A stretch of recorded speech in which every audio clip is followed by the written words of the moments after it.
जय हिंद। तो हम ऐसा आपको बताएंगे कि आपको बार बार किताब पढ़ने की जरूरत बिल्कुल भी नहीं है, ठीक है। चीज़ों को समझते हुए आगे बढ़ेंगे और पीडीएफ की तरह केवल पढ़ने से कुछ फ़ायदा नहीं होता है। क्यों?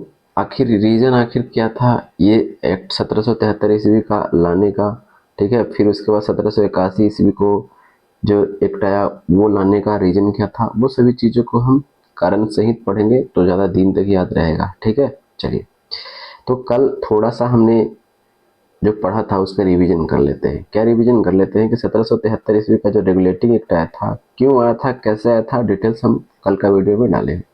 थोड़ा सा बस क्विक रिवीजन कर लेते हैं। क्या बंगाल के गवर्नर का नाम बदल कर क्या कर दिया गया, गवर्नर जनरल कर दिया गया, ठीक है। यहाँ तक तो क्लियर था। और इसमें सबसे विशेषता क्या हुआ था, इसमें विशेषता ये हुआ था कि 1774 ईस्वी में किया गया था, एक सुप्रीम कोर्ट का स्थापना किया गया था, उच्चतम न्यायालय का स्थापना किया गया था। और क्या किया गया था, तो ये जो आप देख रहे हैं यहाँ पे बम्बई था ये, और ये मद्रास, ये सभी एरिया वाला जो था ये सभी को किसके अधीन कर दिया गया, इसके अधीन कर दिया गया। यानी कहने का मतलब ये कंट्रोल कर लिया कौन, यानी बंगाल के गवर्नर जनरल जो था इसको कंट्रोल में अपने ले लिया, ठीक है। और क्या किया गया था, अब बोर्ड ऑफ डायरेक्टर का एक स्थापना किया गया था, बोर्ड ऑफ डायरेक्टर का, जो क्या करता था, जो कंपनी के सैन्य नागरिक और राजस्व ये सब पर नियंत्रण करता था, और इसकी जानकारी ब्रिटिश पार्लियामेंट को देना अनिवार्य कर दिया गया था इसके तहत में, ठीक है। अब हम पढ़ते हैं 1781 ईस्वी का जो सेटलमेंट एक्ट इसको बोला जाता है, ये क्यों बोला जाता है वो हम समझते हैं।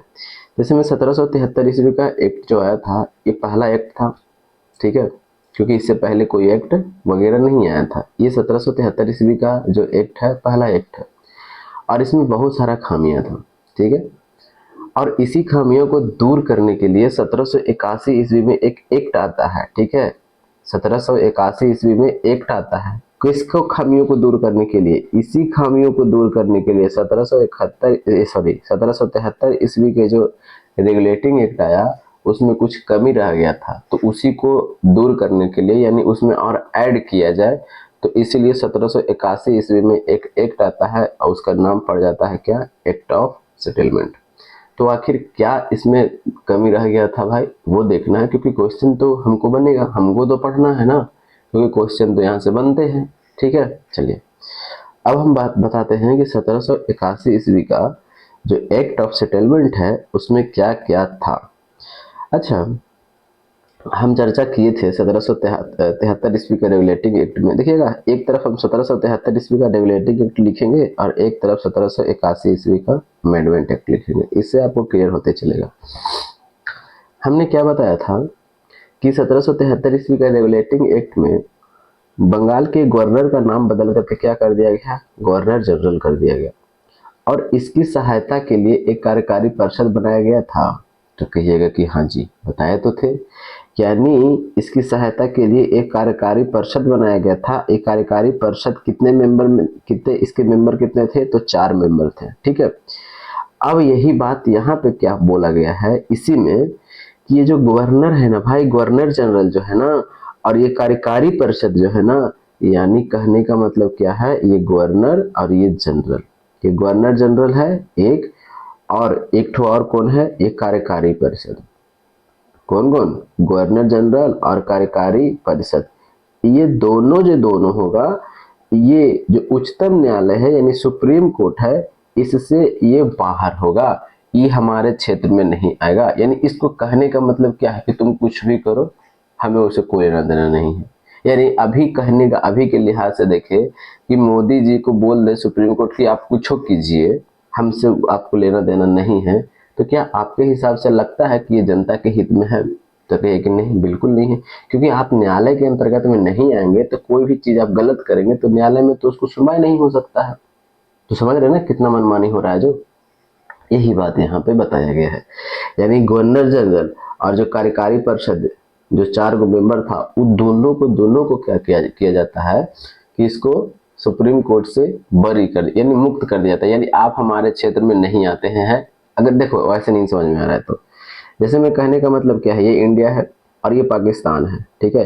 तो पाकिस्तान में कोई कुछ होता है तो क्या इंडिया के सुप्रीम कोर्ट के अंतर्गत में ये पाकिस्तान आता है? नहीं आता है। ठीक उसी तरह ऐसा ही ये काम किया। अब यहाँ का व्यक्ति कुछ भी करेगा तो क्या दिल्ली का जो सुप्रीम कोर्ट है, दिल्ली में जो है, वो क्या कुछ कर पाएगी? बिल्कुल नहीं कर पाएगी। क्यों? क्योंकि ये इंडिया के क्षेत्राधिकार से बाहर का है, ठीक है। इसीलिए यहाँ पे ये नियम को समझना काफी ज्यादा इंपॉर्टेंट है। तो देखिए कहाँ पे मनमानी हो रहा है, ठीक है। यहाँ तक तो कोई दिक्कत नहीं है, ठीक है। अब मामला और भी क्या होता है कि ये तो ठीक है, और जो कंपनी का जो कर्मचारी था, किसको, यानी ईस्ट इंडिया कंपनी के जो कर्मचारी था, ईस्ट इंडिया कंपनी के जो कर्मचारी है, उसको भी बरी कर दिया गया। यानी कहने का मतलब क्या है कि ईस्ट इंडिया कंपनी का जो कर्मचारी काम कर रही है, अगर काम करने के दरमियान वो किसी को मारती है या फिर एक्शन लेती है, कुछ भी करती है, ठीक है। मान लीजिए कि कोई कंपनी के कर्मचारी है, किसी नागरिक को काम करने के दौरान मारा या पीटा या कुछ भी किया, जान से मार दिया गया, अब वो व्यक्ति या उसके परिवार के लोग सुप्रीम कोर्ट में नहीं जा सकते हैं। क्यों? क्योंकि ये कहा गया है 1781 ईस्वी का अमेंडमेंट एक्ट में कि ये गवर्नर जनरल भी सुप्रीम कोर्ट से मुक्त है, कार्यकारी परिषद भी सुप्रीम कोर्ट से मुक्त है, और ये ईस्ट इंडिया के कर्मचारी जो हैं, यानी काम जो करेंगे कर्मचारी, वो भी सुप्रीम कोर्ट से मुक्त हैं। यानी ये सभी के खिलाफ आप केस दायर नहीं कर सकते।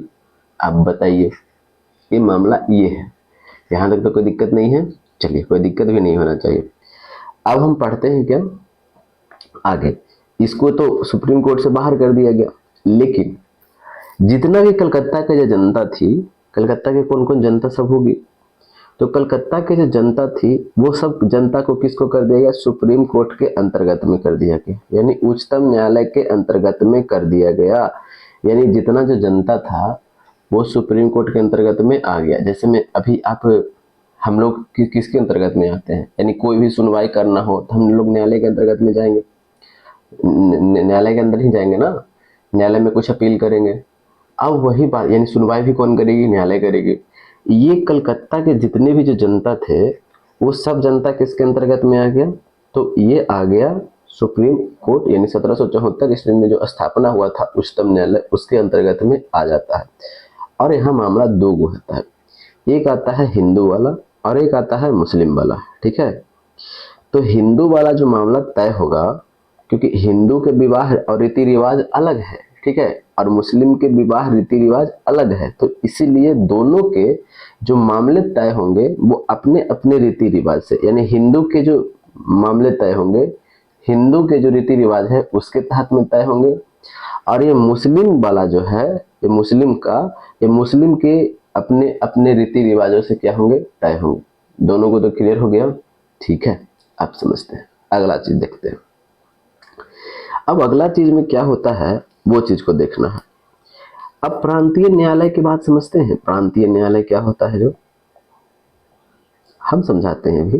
प्रांतीय न्यायालय क्या होता है, जैसे मैं कहने का मतलब क्या है कि अभी सुप्रीम कोर्ट दिल्ली में है, तो कहे कि हाँ, अब प्रांत मतलब एक आप स्टेट के रूप में तो देख सकते हैं ना, ठीक है। तो क्या पटना उच्च न्यायालय प्रांतीय न्यायालय इसको बोल सकते हैं, या आप इसको भी तो बोल सकते हैं, जैसे में कोई डिस्ट्रिक्ट वगैरह पे है, इसको सेशन कोर्ट ही बोला जाता है, ठीक है। यानी सुप्रीम कोर्ट से जो नीचे वाले जितने भी जो आप न्यायालय देख रहे हैं वो सभी क्या हैं? आपके प्रांतीय न्यायालय के अंतर्गत में आ रहे हैं। तो ये जो आपको प्रांतीय न्यायालय जो है, ये प्रांतीय न्यायालय को अपील करना चाहिए कहाँ? सुप्रीम कोर्ट में, उच्चतम न्यायालय में। लेकिन ऐसा होता नहीं है, तो क्योंकि तब क्या होता है भाई? तो तब होता यही है कि अभी हमने 4 गो कार्यकारी परिषद वाला मामला बताया ना, गवर्नर जनरल की कार्यकारी परिषद, तो यही गवर्नर जनरल इन काउंसिल में क्या होता है, ये अपना क्या करता है? अपील करता है। कहाँ पे? Governor general in council. कौन अपील करेगा? यानी प्रांतीय न्यायालय अपना अपील कहाँ पे कर रहा है भाई? तो ये गवर्नर जनरल इन काउंसिल में करेगा। करना इसको कहाँ चाहिए था? सुप्रीम कोर्ट में, यानी उच्चतम न्यायालय में। लेकिन ये कर कहाँ रहा है?